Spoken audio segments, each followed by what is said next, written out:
Good morning, welcome to Catex TV. My name is Frank Fortunato. Today is Tuesday, June 9th, 2015. If you want to follow us on Twitter, go to Catex TV.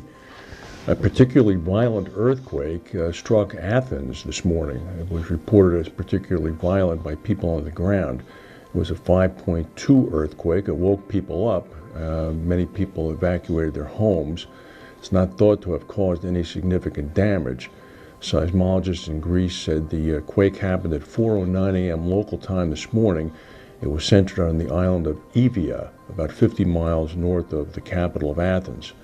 According to a Greek Civil Protection Agency, no significant damage has yet been reported in the area. Stock markets in Athens are open as normal right now.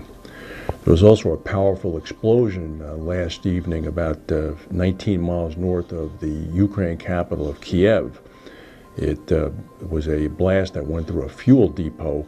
As many as 4 firemen may be dead. It's unconfirmed at this point. At least 9 tanks storing mainly gasoline at a depot in the town of Kiev were on fire. Some 62 firefighting pieces of equipment, engines, firefighting units, etc., and 3 trains are in the area as well, helping to deliver water and equipment to the fire. The fire is still burning as of right now. Former QBE underwriter Asha Bhatia, who has backing from the Panamanian reinsurer Ismo Re, has secured approval to launch a new syndicate at Lloyds.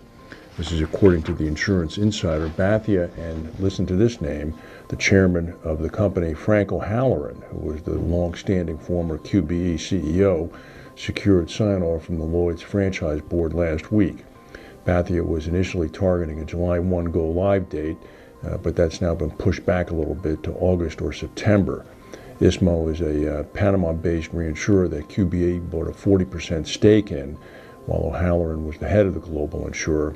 The stake was sold back off to the controlling shareholder of Ismo, IIG Holdings, back in 2013. Ismo reported gross written premiums of about $143 million US last year, and it's going to be providing financial backing to Bhatia, as well as partnering with Bhatia Syndicate to provide Latin American distribution. Florida's insurer of last resort, the Citizens Property Insurance Company, has finalized its financial preparations for the 2015 hurricane season. It says it now has enough money to pay claims on a once-in-a-century storm without levying any assessments on any Florida policyholders. Last week, Citizens closed on a $1 billion bond transaction to supplement its earlier purchase of about $2 billion in reinsurance.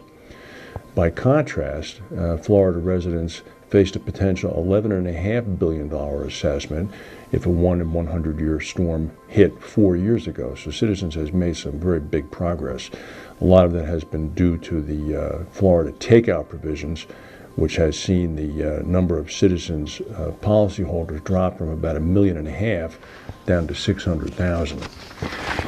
Aon Benfield facultative reinsurance CEO Paul Summers has resigned. Apparently he's going to be joining Carpenter FAC. He's going to be undergoing an extended period of gardening leave, that particular British institution. I don't know if Mr. Summers has a garden. Summers is a well-respected figure in the market. He was named global CEO of Aon Benfield's FAC unit back in August of 2012.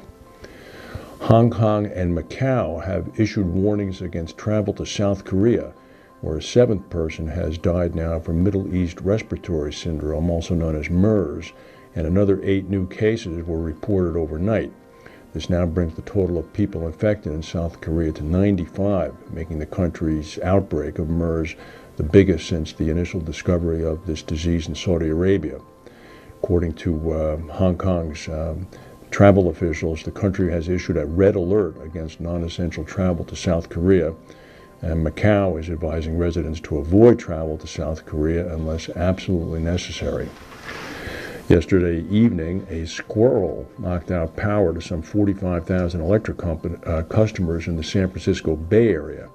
Pacific Gas and Electric said that service had been restored for virtually all of those affected by the outage by about 10:15 p.m. last night. Power was down in the cities east of San Francisco, including Oakland and Berkeley. These are not small towns. This is after a Squirrel, quote, impacted equipment at the El Cerrito substation. Cities further to the south, including San Jose, also suffered independent outages on Monday that were caused by equipment failures due to triple-digit temperatures in that part of California, which is very unusual in Northern California. There's no word, of course, on what happened to the Squirrel. If we have any other news, Squirrel or not, we'll get back to you. Thank you for watching, and we'll see you tomorrow.